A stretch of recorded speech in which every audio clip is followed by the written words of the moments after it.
This is how you get a turkey don't get dry. So in my seasoning mix that I put in a bowl, I put all my seasoning I'm put in there. I put a whole bunch of butter in there, and I also put a can of cream of chicken in there. So after I stuff all that in there with the butter, I go in with just some plain butter and put it in there. Then I put sticks of butter up at the top, but it's butter all in there, all back there, as you can see.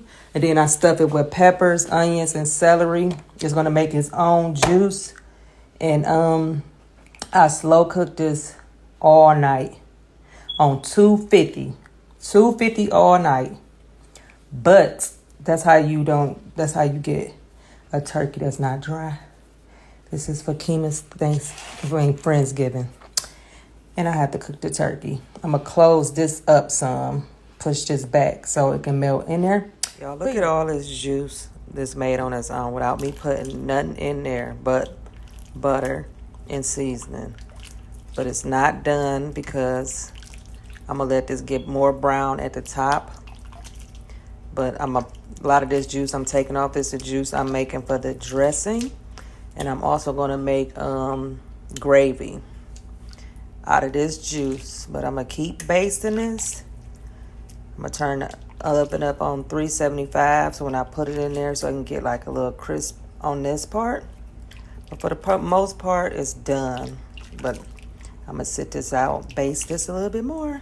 But look at all this juice. So this is how you know my turkey is not dry, baby. But it is not finished at all.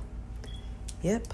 Got more. Another thing I forgot to tell y'all, I had put my chicken breast in here because this is the chicken I'm going to use for the dressing. So I just let that cook in here with the food, but I take that out. But here's the broth. I'm going to make gravy out of that, and that's for my dressing. And I'm going to put some olive oil on top of this. Cover it. Then I'm going to uncover it so it can get brown. But yeah, I'm almost there. There you go with some extra virgin olive oil. I just drizzle this on top.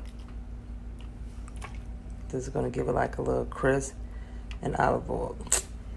Yep. And I'm going to put this in there. I'm going to cover it, then uncover it. Probably cover it, bake it for like 30 more minutes and uncover it until it's like a crispy brown thing. I put the turkey neck in there too because I'm going to use that turkey neck meat also to add in my dressing. It just makes it more flavorful and more gooder. But this is the meat for the dressing.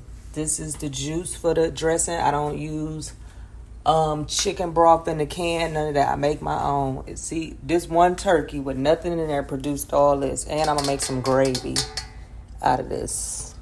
Some turkey gravy. Yep. I'm going to pour some more of this off of there because it's going to still make some more juice when I put it back in the it is done. Yep. The turkey is done.